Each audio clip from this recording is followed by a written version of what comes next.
I've seen the worst, and there is nothing left for me to hate, so I can lay me down, my brothers, on the ground. I bled today until Coyote comes to raise me up and carries me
Hello everyone, good evening, welcome to the Scottish Rugby podcast. It's myself, John Anderson, at the helm tonight. I am of course joined by partner in crime, Craig Manson. Hello Craig, good evening. Good evening, how are we doing? Oh, not too bad mate, not too bad considering. We are obviously here tonight. Well, shouldn't imagine it'll be a normal episode. Let's be honest, but we'll do our best and we'll get through. We'll cover the sad news at the weekend, obviously.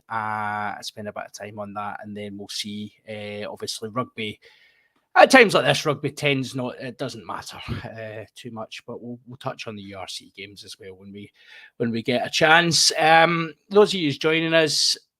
Obviously, we'll do the quick plug. If you want to come over to patreon.com/Scottish Rugby Podcast, you can get access to our Hands in the Ruck section after this. You can also get some exclusive content on there as well. Not going to labour that point tonight because, there's much more important things to talk about. So we'll get straight into the news. Obviously, Saturday it reached us that Doddy Weir lost his fight with MND after 6 years, age 52. Having campaigned tirelessly since 2016, raised over £8 million for his foundation, the My Doddy 5 Foundation. I mean, our group chat, Craig, was there was kind of to-ins and fro-ins, and I kind of was quite checked out of it at the time, but no surprise what the tone was like when the news came through. Yeah, the big problem we have is that although we were fairly prepared for it, it came as a bit of a shock just because of getting to see him come down to Murrayfield for the New Zealand game. You obviously saw a huge difference in him when he came to the New Zealand game, but it didn't prepare you for such a quick loss after that. And obviously, first things first, our thoughts go out to all of his family and his friends that have lost a large part of their life. Never mind the rugby community who have lost a large part of our great team of rugby fans. It's quite something, to have this, to have this giant of a man taken from us, even though we were kind of prepared for it. It still doesn't what's the word? Doesn't prepare you for it. No, you're absolutely right, and it is one of those ones, isn't it? It's a strange one because you've got that there is that inevitability of it, and given the prognosis, 6 years is a massive fight. And you're absolutely right to see him make it back onto Murrayfield for the New Zealand game was incredible, and to see his family around him, and the outpouring from, obviously the statement from the family was beautifully well written, and as you rightly say, Craig, our absolute thoughts go out to them at this time. But the outpouring of emotion from the world of rugby itself and beyond, actually, it shows the impact Doddie's had over this time, and how, you could say all that money raised for charity, but ultimately it was his personality. He was a force of nature that just drove every day to do what he could. Yeah, and there's two sides to it, obviously.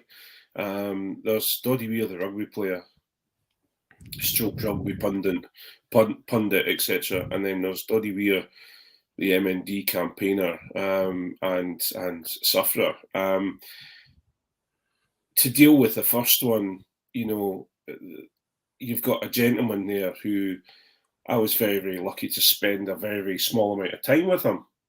But he made you feel special.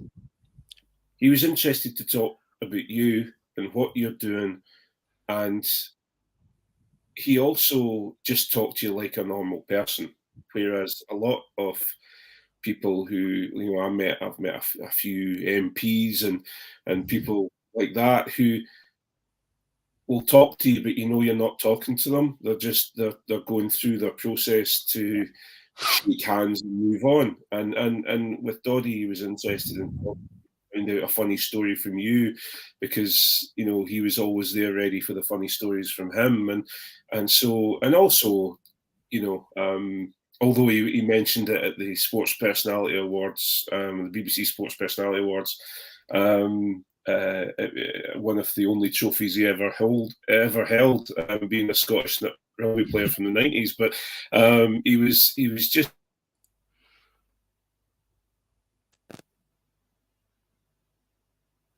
I'm here now. Sorry, I got off there for a second. Yeah, you had me panicked there. I thought I was going to have to monologue there for a second, Craig. Yeah, he did have a desperately wicked sense of humour as well, and things like he was always up for a laugh and a joke, and you saw that throughout his career and throughout his illness as well. And that never wavered, and it's so endearing to see. Shall we? Let's work from Doddie Weir as a rugby player. You've talked about that, and an interesting career, because obviously spanned the amateur and the change to professionalism.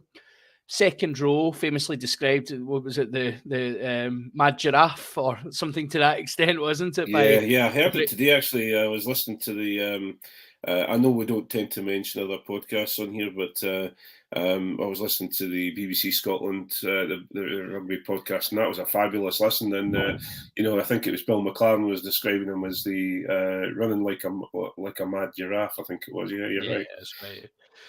Which again, inimitable commentary from Bill McLaren. But played his career at Melrose. Melrose was Yes, it? Yeah. Yes, Melrose. Got that right. And then in the he was one of Telfer's players. He was one that Jim Telfer brought through Melrose.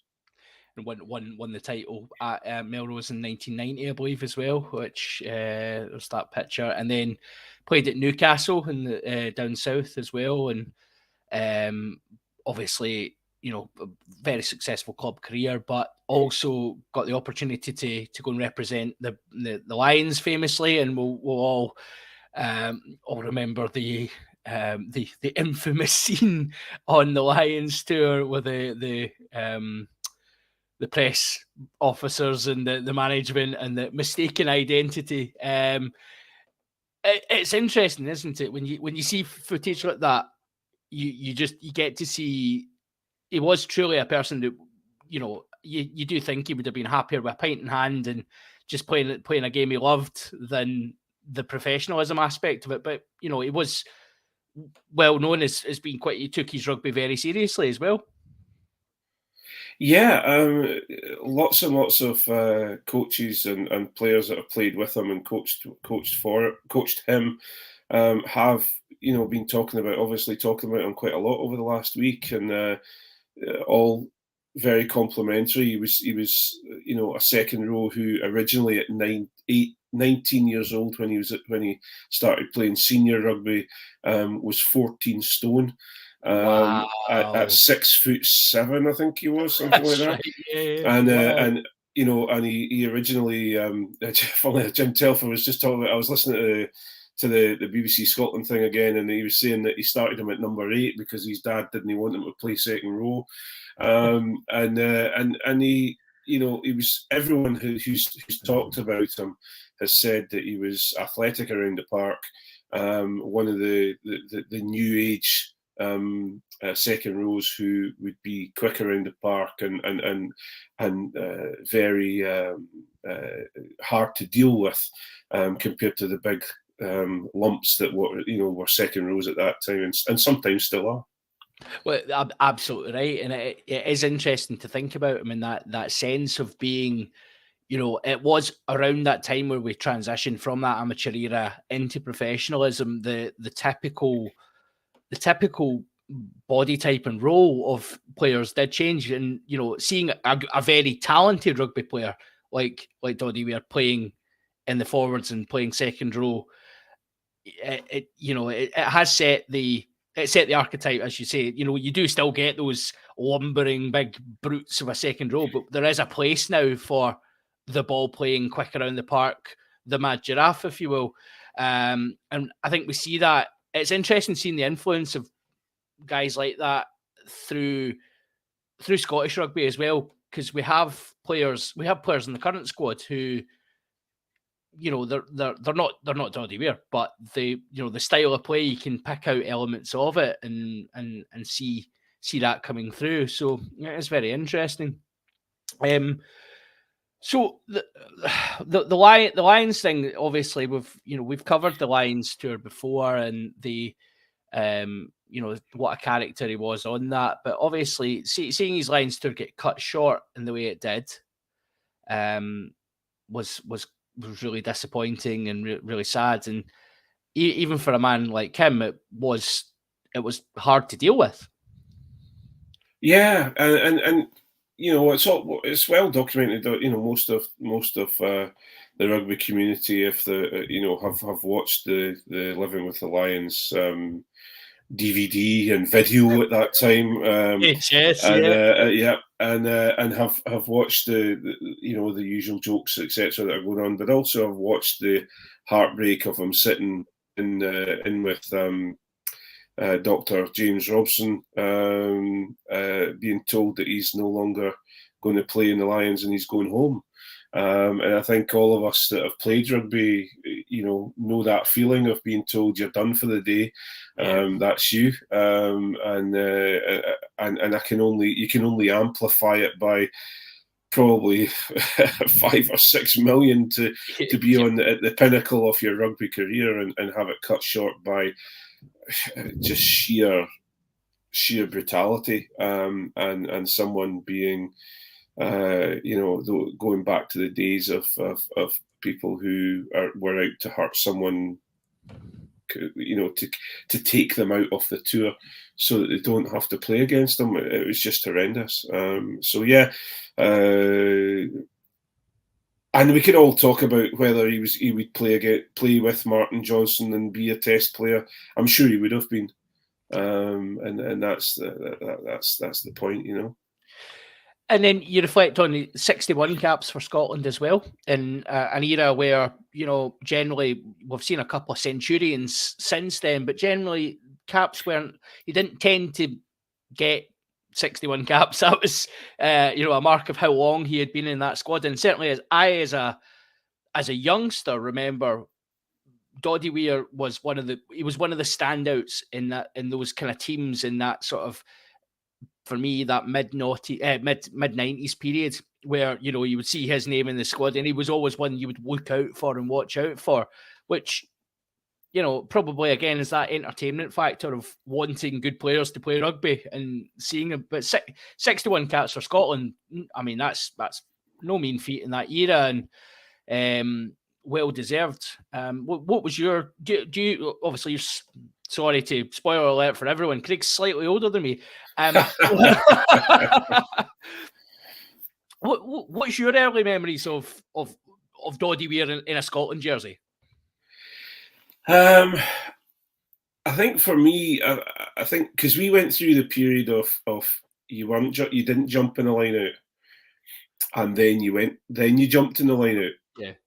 And for me, I think that my biggest memory of Doddie Weir, apart from his 2 tries against New Zealand, was seeing how high he would go and be lifted in the line out, and how I was playing. I've always played tight head prop at that time, and I remember talking to a hooker that played with me and saying that, you know, I wouldn't fancy having to try and get the ball over the top of him if he was defending the line out, and you know, I think that was this guy who obviously you know him because of all the joking and the fun and this, that, and the other, but just someone who could switch it on, and he would be sailing up in that line out and taking that ball out of the sky, and know you knew it was a safe pair of hands, you know. So yeah, that was, I think, just the height, the you know, the lineouts were mine, just because he being a typical forward, I like my set piece. I love a line out. Oh, yeah.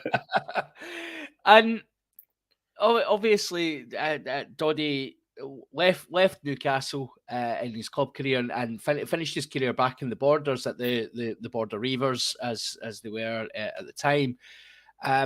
He went on to have, now again, you remember him from his playing career, but obviously his work, particularly around the Melrose Sevens and the commentary and seeing the just tartan suits. Tartan suits is all you can describe it as. Some of the most insane fashion choices you've ever seen. And again, just pure energy and pure happiness from him. Some of these commentaries at Melrose are legendary. Yeah, I kind of had a little time away from the game, and missed a lot of the Melrose Sevens that he commentated at, and I was usually working on the weekends, so never got the chance to watch. So I that tends to be less of my memory of Doddie. But the one thing you always were guaranteed if you did catch up with it, is you'd see him somewhere in the Melrose crowd with the most Haufen suit on you've ever seen in your entire life. But you know what? At 6'7" and in a Haufen suit, you knew exactly who it was. That's for sure. There was some absolute shockers over the years, and it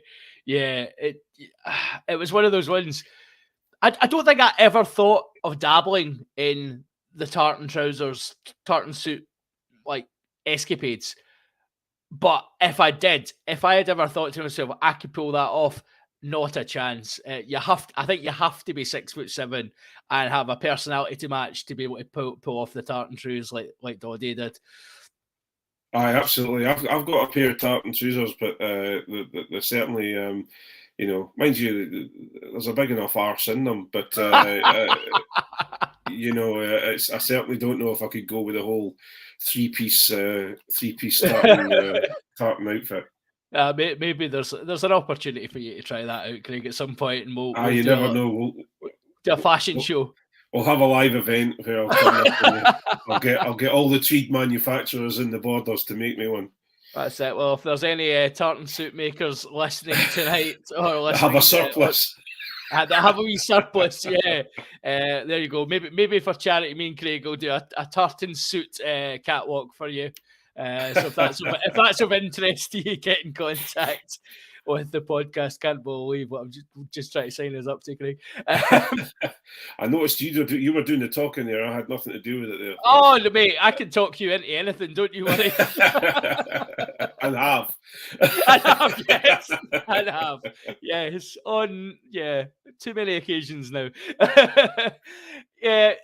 So the other thing that we'll come on to the MND stuff in just a minute, obviously, because it has played. It's almost it feels in some way like it's a life of not two halves, but a life of. There's a definite split point, and almost the pre-motor neuron disease. Donny Muir was also very, very active after his retirement from rugby on the after dinner speaker circuit. And did you ever get a chance to see any of his after dinner work, Craig? I was never at a dinner with him, but I was at one of his book. Well, it wasn't a book reading, but it was his book tour, and we had an evening with him, and he also came up to the How of Fife. Our good friend Ali Murray organised an event out at the Old Coast Hotel, and he was up with both him and Stuart Barton, one of the Scotland and British Irish Lions physios, did an afternoon speaking event for the How of Fife. Unfortunately, I couldn't make it that night, so I never got to hear him. But the event in St Andrews that I went to was fantastic, and we actually. Well, again, it was the chat. He talked about everything. He talked about a mixture of his playing days, how rucks were proper rucks in those days. When if Jeremy Guskett fell on the floor in front of you got a chance to give him a shoeing, and just the. But again, I go back to this whole thing of I met him afterwards, and he was in. There was obviously a few people wanting to talk to him, and he invested in every single person that came up and talked to him. And I think the comment with me was, I wish I'd had a front row with such a comfortable looking arse to push against like you. I think that was one of the comments that was made. And he said my job would have been a lot easier. He said so. I think that was, just as you say, he's happy to talk. He's happy to just invest in you and make you feel a little bit special. And he certainly did that for me. Yeah, and that's the kind of, again, you hear the stories and you hear rugby as a community, that you hear how things were, and you hear about the nature of people, particularly internationals, and guys who go into that kind of after dinner circuit sort of thing. And there's guys who've got reputations that are not necessarily the best reputations. There's guys there's things about them that people who meet them find out and go, okay. But with Doddy, it was never the case. There was, it was that energy, that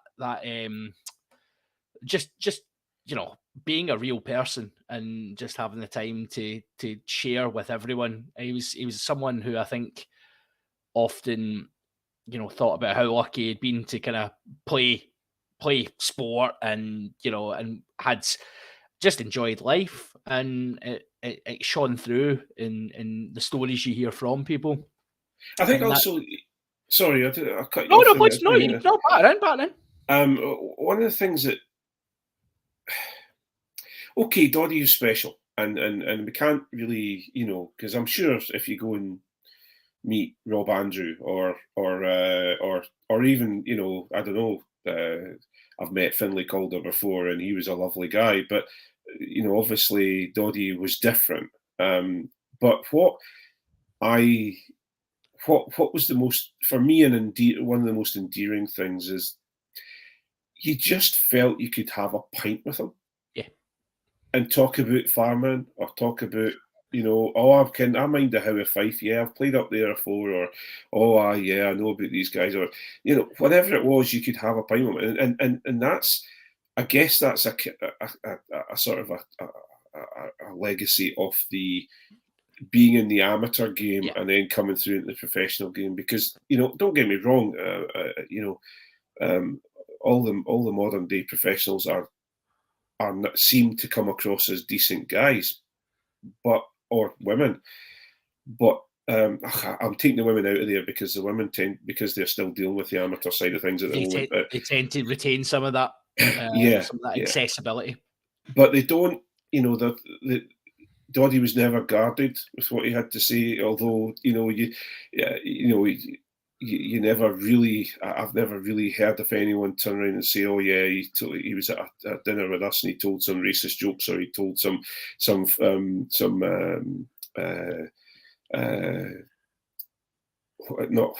misogynistic jokes, etc. He don't get me wrong, he loved the ladies, and he loved to talk about the ladies and some of his stories, but it was always incredibly endearing. But what I was trying to put across is the fact that the new professionals are professionals, and they're coached, and they're controlled by the SRU. They're controlled by their clubs, etc. And you don't seem to get a chance to just stand and have a conversation and talk about the weather. Whereas Doddy Weir, even though he might be going on in 10 minutes to go on the telly or whatever, you could still have a natter about whatever. Yeah. And that was one of the most endearing things for me. Yeah, no, I totally agree with that. And moving on to, so in June of 2017, it came out in the news that Doddy had been diagnosed with MND.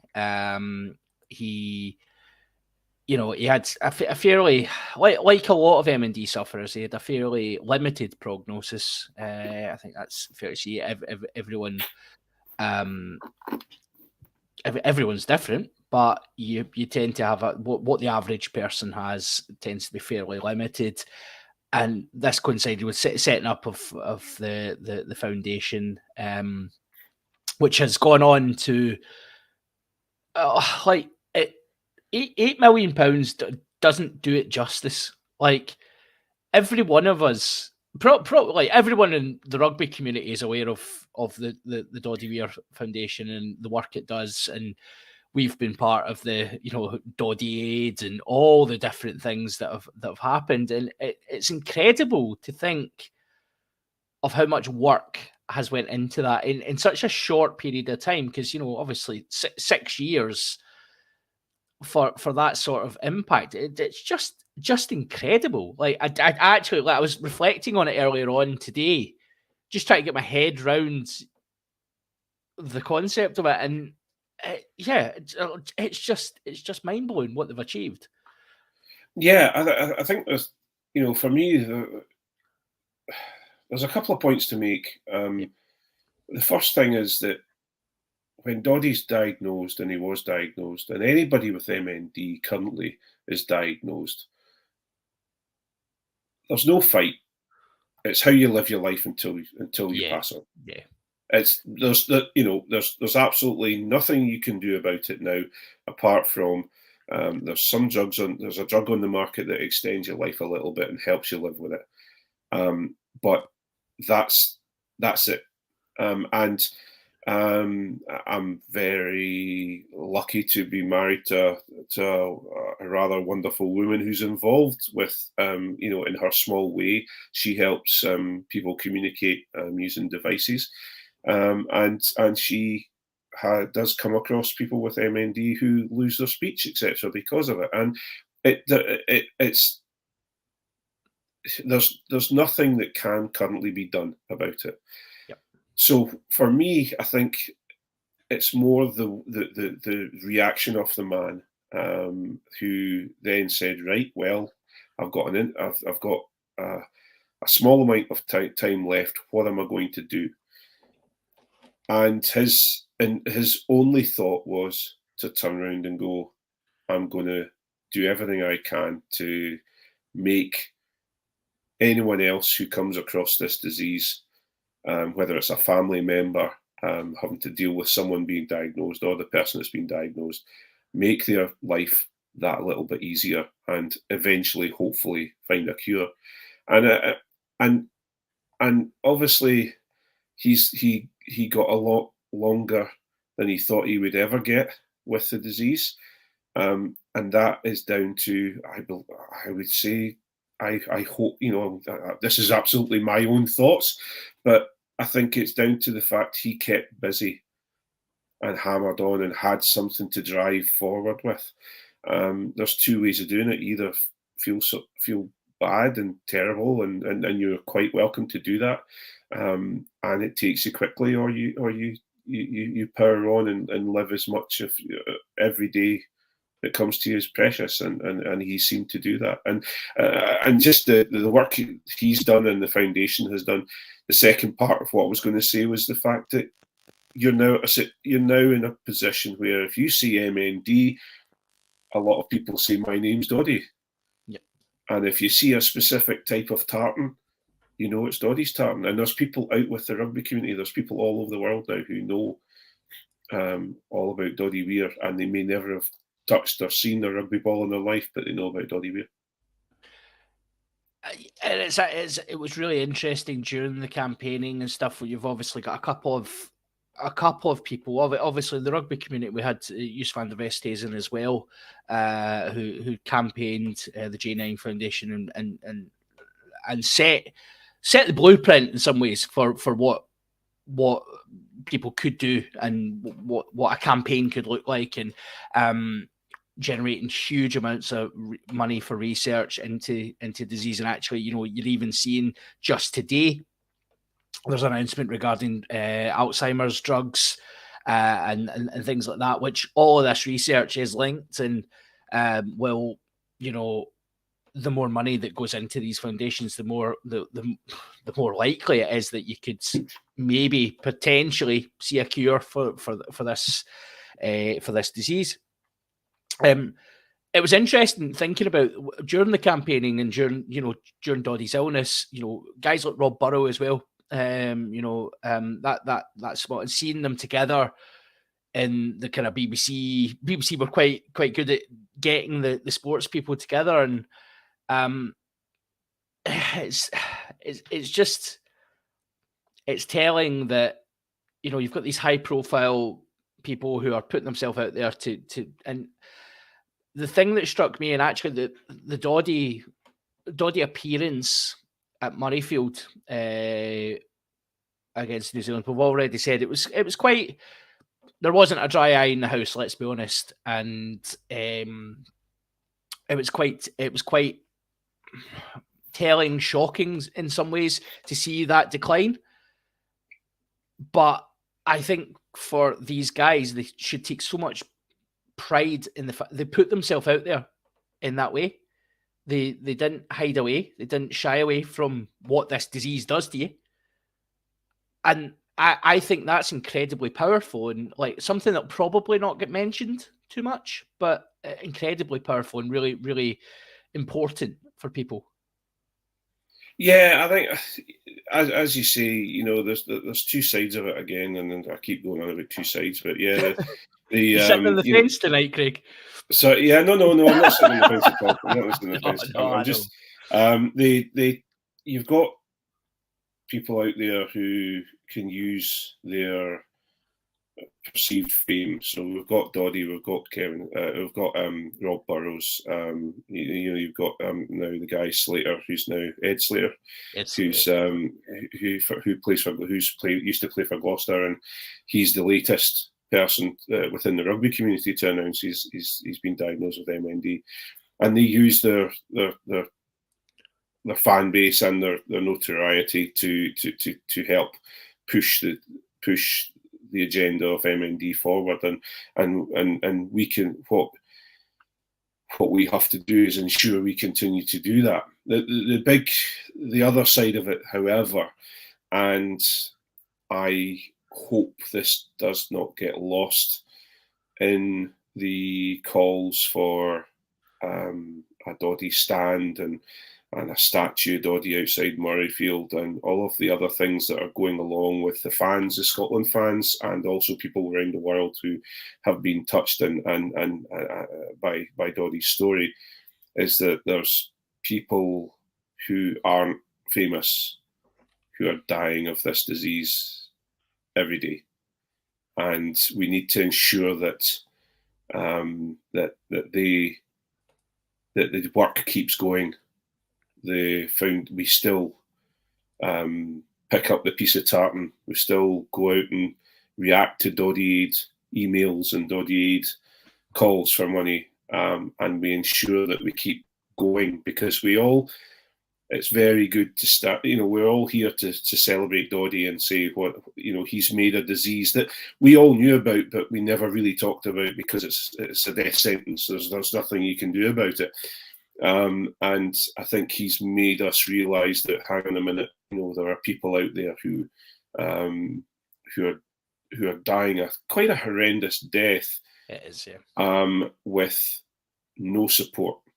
And they're basically given there's, as in Doddy's words, this is going to be your care nurse, and good luck to you.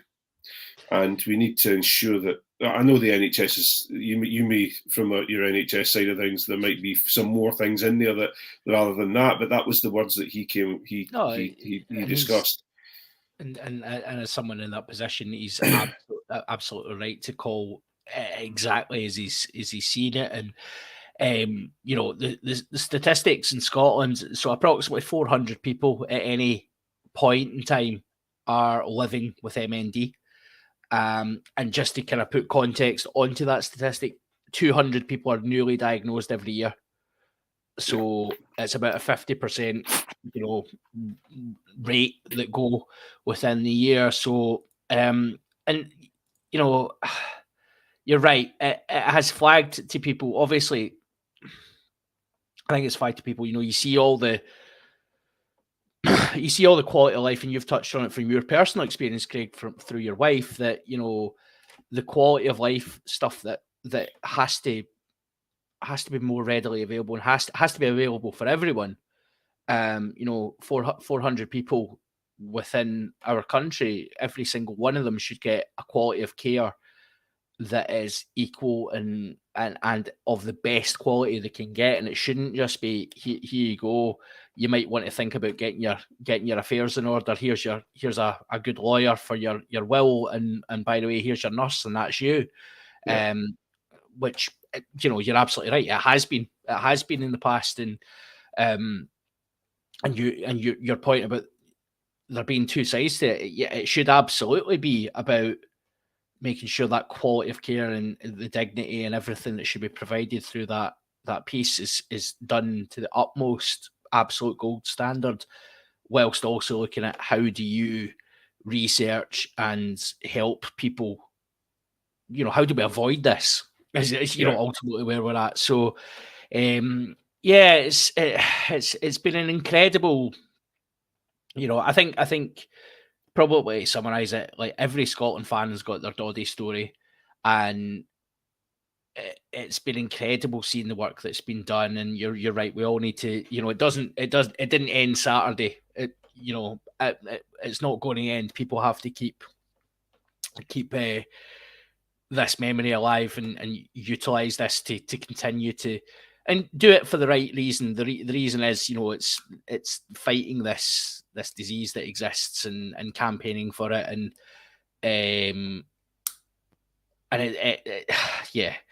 I think it is funny when you see the as you rightly say, the fans shouting for, we should rename the stand and we should do this and we should do that. And I think in due time, the impact of what Doddy Weir's achieved over these 6 years and over his lifetime, over his 52 years, is incredible.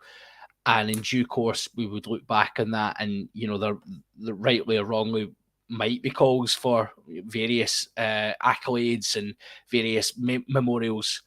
But for now, it's about continuing the work that's been done and continuing to support that. And I think that's probably the message I'll take away from all this, and maybe others will have their own views, and I think that's fine. Yeah, I don't get me wrong. I'm not arguing with people who want to show no, not at all. Show their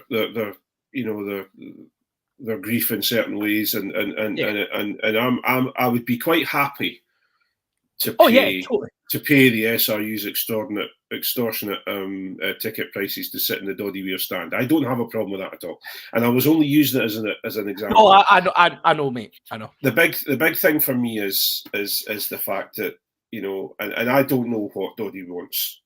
You know, he's not talking to me, and this, that, and the other. I'm never one of those people saying, "Oh, that's what Doddy would have wanted." Yeah.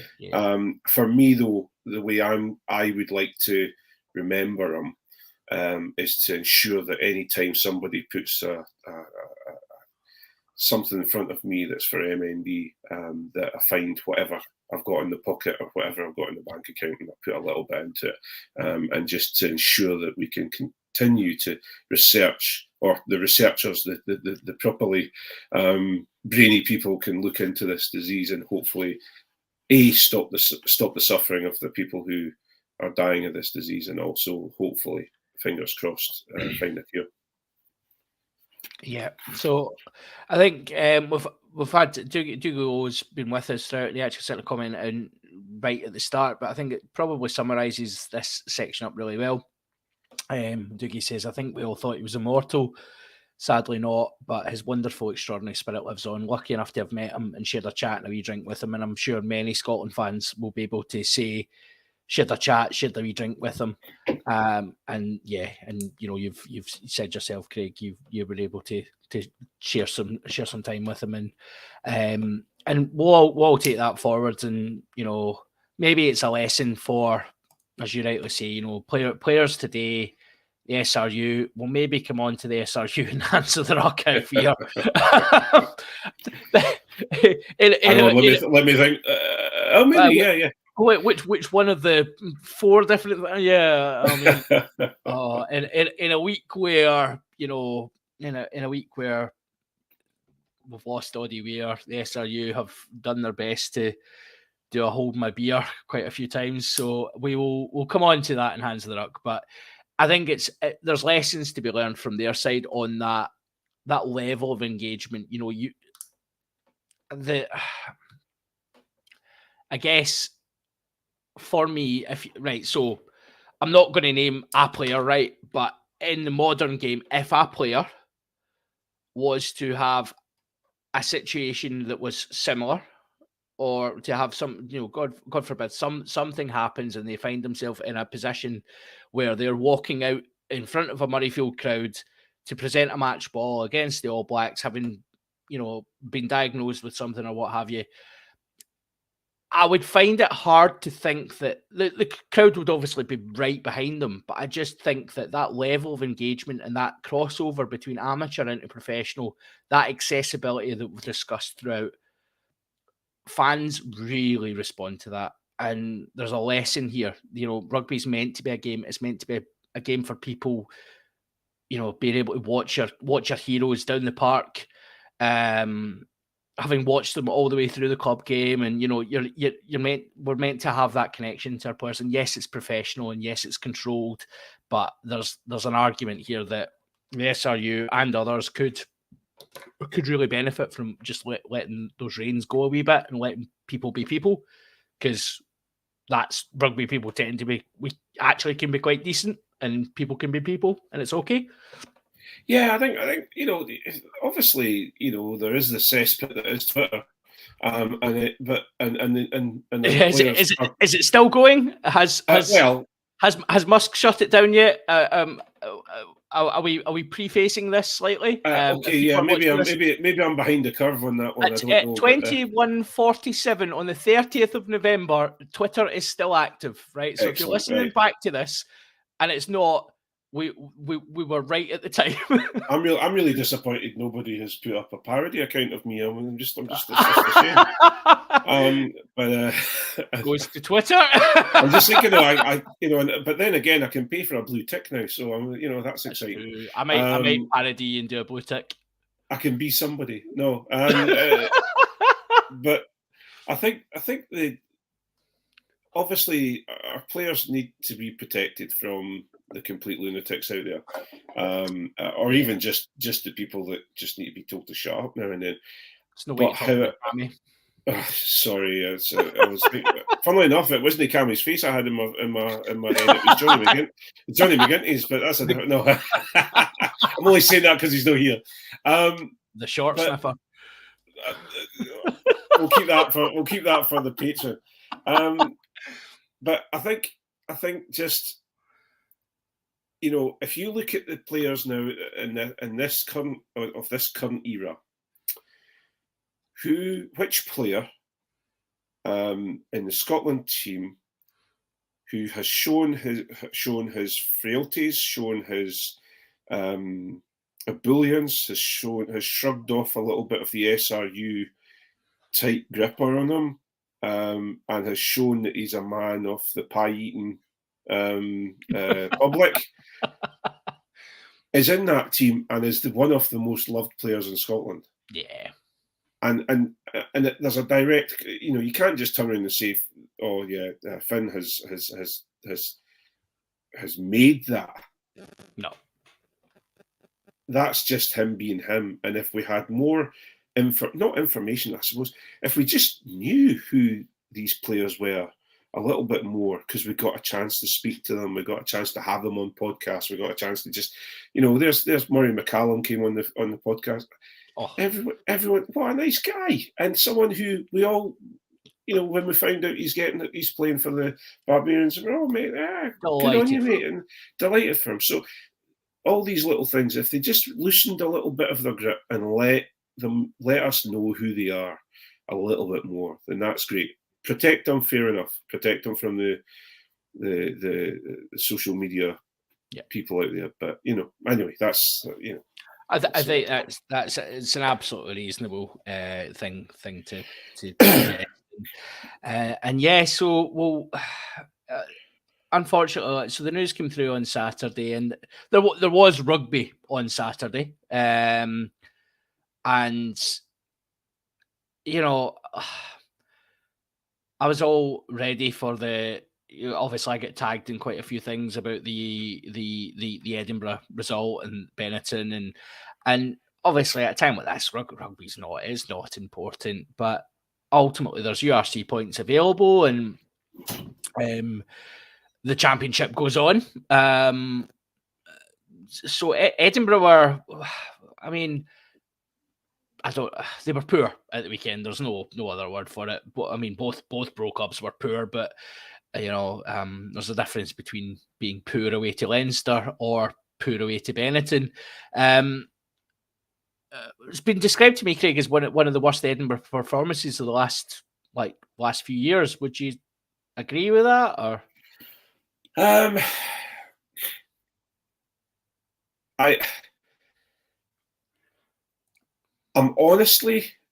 still kind of reeling from it. And we've got a team that all of the Edinburgh fans, back to the hill. And absolutely, we didn't go out there short-handed. We had some players there that knew what they were doing and could play a good level of rugby. We've got some young lads who have been playing a lot of rugby, and not just for other teams, for Super Six, but also for Edinburgh. And there was nothing Edinburgh could do to get a hold of the game. It just ran away from them. And fair enough, Benetton, we talk about this every time with Benetton, John. Whether it's Glasgow going out to Benetton or Edinburgh going out to Benetton, we always when we're at home, Benetton get a spanking. Yep. Did you get beat at home? No, I don't think you got beat at home. We beat them to 0, mate. Aye, so Benetton don't travel very well, but I'll tell you what, when they're at home, they're a dangerous, dangerous team. And so, I'm not going to agree with you to say that it was the poorest performance I've seen Edinburgh play, because I have been in Murrayfield with 2,000 of my friends, and seen some awful games. But I'm still quite shocked at how we just did not get a hold of that game at all. Nothing went wrong. Nothing went wrong. Nothing went wrong, and it all went wrong. I think people were meaning, like, in the last few years, it was probably the worst they'd seen Edinburgh in the last few years. And I mean, I watched the game back, and you're absolutely right. Like, it's a frustrating one for the coaching team, but a frustrating one for the players as well, because there was a lot of experienced players on that pitch, and probably from the Benetton side there was less experience. There was a couple of big names in there, but really they had a bit of a scratch team out, so it will be a frustrating one. And I think the point I've always made about Benetton, like, we've all heard me say, they're a diddy team, they're this, they're that, right? See, I think away from home, they absolutely, they are the Benetton of old away from home. At their home ground, I agree with you completely. They are a dangerous side. I think the point I've always tried to make, though, is they're a dangerous side, but they're beatable. And if you're serious as a club, and I've probably accepted where Glasgow actually are as a club with regards to this, but if you're serious as a club of challenging top four or getting to the latter stages of this tournament, they're a team you need to be beating away from home. They're a team you need to be putting away. And both Edinburgh and Glasgow have been really close to doing that as well. Glasgow less so. We got absolutely pummeled at the start of the season, having not had a pre-season, frankly. So, that it does change the picture a wee bit. And both like last season, both Edinburgh and Glasgow were a kick away from beating Benetton away. So I mean, I stick by this. They get results, right? But I stick by that. If you're serious as a team of challenging at the top, winning this tournament, I don't think you win this tournament if you don't dispatch Benetton away from home. I think you have to be putting them away. And this is the big problem I have. Is the biggest problem I have is I totally bloody agree with you. It's we gave a team that we should be beaten every time we get a hold of them. Now, I know that sounds entitled, and we should be beating them. Of course, we should. You've heard me say that a number of times. Okay, but this is a team that are building. Benetton are building, and they've got some great players have come in to play for them now. And they've even got Jacob Amanga came over and came off the bench. So they've got some great players coming through. But again, I've been very bullish on here, saying that I'm expecting them to be top four. I'm expecting, the way Edinburgh have been going. But we cannot have a season where, 1 minute we're playing against Cardiff at home and we're beating them well away, in the shadow of the Principality. And I'm not talking about, it's Cardiff. Of course you're going to beat them. No, Cardiff are a serious side this year. They're a good side, yeah. And then we go away out to Benetton, and we lose, but we don't just lose. We lose against 14 men. They were down to 14 men for some period of time. Yeah. In fact, they did not go down to 13 men at some point. They might well have done. It may just So penalties were an issue. We're giving away penalties. Our attacks seemed toothless. It seemed to go to the point again. It was certain members of the team decided that they were going to do the job for everybody, and unfortunately that just didn't help. We had issues with even Christine. I've been singing Christine's praises on the pod.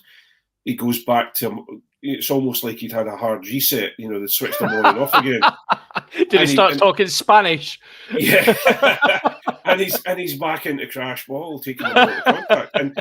And then, for me again, it was this whole thing of we took it one phase too far every time. Yeah. We'd play it, and then cough the ball up. Or have a penalty, they would come in and jack it. One thing I would say about Benetton, they sat back and then chose a moment to come in and jackal. their breakdown work was really strong. Yeah. And that's the thing. Edinburgh will face that because Edinburgh's back row has obviously been identified by, it hardly takes a keen rugby mind to go, that Edinburgh back row's a bit of all right. Let's really work on what our timing, how we're going to attack the jackal. We can't go after every ball. Let's really pick our moments. And I think Edinburgh, what they done really badly was they isolated themselves through that, that almost that selfish attitude of, ball carry, I'm going to take it on, I'm going to beat three men and smash people out the road. And all they did was drag themselves into a position where and done, penalty. So yeah, what's to work on? And I think Edinburgh will be quite glad in some ways to get to the European fixtures and get a wee break from the URC. Obviously, they've had the break for the autumn internationals, but I think they'll be quite glad just to move away and just try something a wee bit different, because I think that will have hurt their confidence big time. Well, I think more the fact of it would have hurt their it's hurt the guys we need to have in the background within the team when the superstars are not there in the Six Nations. It's hurt their confidence, because I can guarantee you this weekend on Friday we'll have some of the superstars starting to drip back into the team for the Munster game, and you'll see a different Edinburgh because A, we're at home at the Dam, and B, we've got the Schumann and all of that have been training this week. So those guys will come in off a half decent Scotland performance over the autumn period, and they'll be let's get on with it, with the wounded animal that is Munster, and then what I'm more worried about is next time the big names go away, what's happening. And the Six Nations period will be crucial, even though again it's that situation where there shouldn't be any clashing rugby around the URC. There shouldn't be any fixtures. We are going to find ourselves in a position where the players before and afterwards get those rest periods, and it will be really like those two fixtures either side of the Six Nations window will be absolutely crucial for both Glasgow and Edinburgh. Coming on to my Ouija brethren, we headed off to Dublin, and you know what? It finished 40 points to 5. And at one point, again, it felt a lot closer. Like, there was a couple of mistakes. Glasgow are away from home. Glasgow are peak able to take the revolver, spin it round, and gob themselves in the big toe right now. They are very good at that. Leinster were refereed like Leinster are often refereed at the RDS. And there was a couple of incidents that you're kind of like, all right, cool. But ultimately, Glasgow were, if we're going to be, right, let's be positive for a second. We've went from 70 points to 40 points. Which is huge progress, Craig. That's just, I absolutely love your enthusiasm to grab that victory from that defeat from victory there. That was. I am not thinking anyone's suggesting that's a victory. That was fabulous. Yeah, I mean, again, Glasgow had a relatively experienced team out there. A couple of young boys, but really they had a good side out, and Leinster had a fairly young team as always, and they still absolutely demolished them. And the game was competitive to a certain extent, but again, just mistakes. And I think it really, for me, games against Leinster don't show you where you're at as a team. Like at this point in your development as a side, and it's interesting. It'll be interesting when Edinburgh come up against Leinster to see how competitive they are. Yeah. I think it is genuinely the games against Benetton, the games against. I'd probably say Leinster and South African teams. You can probably extract them out a wee bit. Maybe Ulster as well. It's the games against the Italian, the Welsh sides. How well you put away those Welsh sides at home. how competitive you are away from home against those teams that are in that bubble. Probably there's about 8 clubs in a bubble that are quite similar in stature. And I think that's where we are, like certainly from Glasgow's perspective. And I've been quite vocal. I don't see us as a playoff team this year. And we're playing very well at home, and we're continuing to play very well at home, but I don't see us as a playoff team because I think our away form, I'm struggling to see where a win away from home comes from, and hopefully it'll be Zebra. We probably have to beat them away from home, but it's a huge challenge at the moment for that Glasgow team, and it really is, and first things first, please forgive me, Glasgow fans, because I didn't watch the game, and I really applaud you, John, because you went and watched not only the Edinburgh game once, but you watched it back for a second time, which I didn't do. I watched it once and then tried to banish it from my mind. So thanks for the PTSD. I appreciate it. It was nice for my soul just to watch it back. You know what I'm like. Yeah, yeah. And I am sitting here, and I am sitting here humbled and shocked because I honestly thought we would go out there with the team that we had. Okay, fair enough. Henry Burgos was at 9, and I thought, well, but we've got other players around him that should do a good job. And unfortunately, we didn't do that. I think what's my original point was going to be, what's disappointing, and what is difficult is I would regularly watch every Scottish game. So I would watch Glasgow play. Yeah. I enjoy watching Glasgow play. Maybe not as much as Glasgow fans, but I enjoy watching Glasgow play. That's because I'm trying to see if they're going to get beat. No, that's a different thing. No, I enjoy watching Glasgow play because, and obviously now I should really be watching Glasgow play because I'm being asked to talk about it on here. But what's disappointing is that you know that what the score's going to be when you're saying, right, Glasgow are going to Leinster away. Yeah. And currently, now this might just be because I'm an Edinburgh fan, but I don't know what that score's going to be when it comes to Edinburgh Leinster. I think it might be, I'm just saying it that Edinburgh, you never know. Yeah, I think it will be closer. It'll be closer than the Glasgow game at the weekend. I think Edinburgh will be more competitive away from home.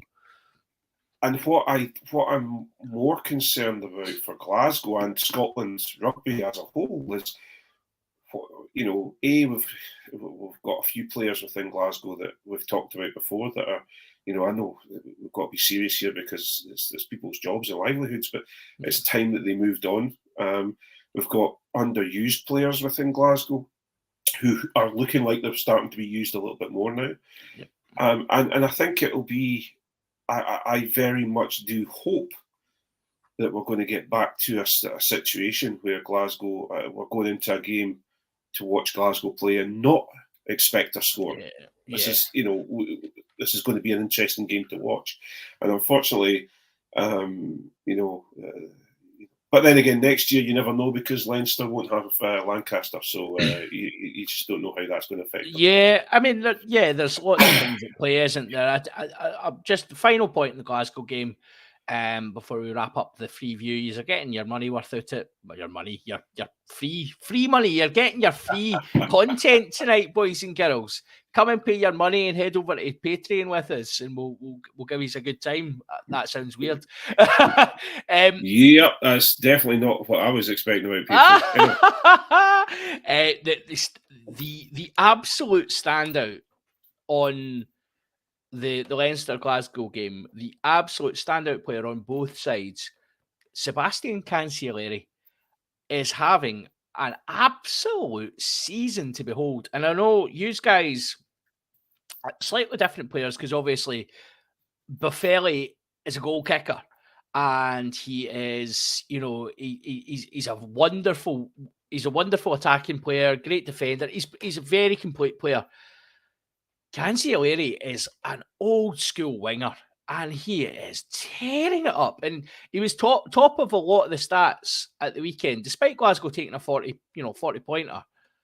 He's top of all the stats, and he just looks so good at the moment. And I'm very excited to see him kick on. He's a top player, and I was really pleased. And he really looks a bit gormless as well, which is great. Like I love a winger that's got his socks around his ankles and just kind of looks a bit confused as to where he is, but then he cuts an amazing line, skins 3 bodies, and heads under the posts. Yes, you please. seem to be. You reminded me of talking about a certain Canadian, a certain DTH. Was he not a little bit like that? A wee bit. Maybe he was smarter. Canzielleri does have a bit. He has a bit of the DTH about him. Probably a bit more flamboyant than DTH, but yeah, he's definitely. DTH liked the socks around the ankles. That's for sure. He did. So well, they all did at one point, did they? Tommy Zoom, he was a socks around the sneaks. He loves it. Loved his socks low as well. Yeah. So does Maitland. I think Maitland's the same as well. Maitland did as well. Yeah. Maybe it's a Glasgow thing. Maybe you have to, if you're playing wing for Glasgow, you have to have your socks around your ankles if you're top quality. It's like, in football, like you always talked about guys that wear a certain colour of boots, and you're like, you're going to have to be good. If you're going to wear those boots, you're going to have to be good. It's maybe that with wingers and socks. Maybe you have to be really good to put your socks down on your ankles. We see a lot of the props didn't roll their socks up, but that's mainly because they can't get the socks over their calves. I was going to say, don't get the agility to quite get down there. Hey, now listen. There's just because WP has the power belly, it's an advantage at certain points of the time. It keeps his knees off the floor when he's scrummaging really low. Yeah. That's exactly right. Yes, that's what we'll call it. So that's the URC. We are very over time. I will cut very quickly to one other piece of news, Craig. The John Cooney saga is not going away. Should John Cooney play for Scotland next year? Yes, no? Oh, God. Let's bring him over to one of the 2 clubs first and see how he gets on first here. Fair enough. That's a very pragmatic... And by the way, we'll take him. A very pragmatic and diplomatic answer, followed by some one-eyed patriotism. Oh, love it. Absolutely. So that has been us for tonight. Let us head on over to the Patreon. Thank you everyone who's joined us and helped us tonight. Just have a wee chat about Doddy Weir's life and celebrate some of the happy moments that he has brought to us all over the years, and he will be sorely missed, of course, but his legacy will live on through every single action we take from now on. So, but we'll move over to Patreon now. So for now, it's goodbye from me and goodbye from Craig. Bye. We'll do the classic theme tune just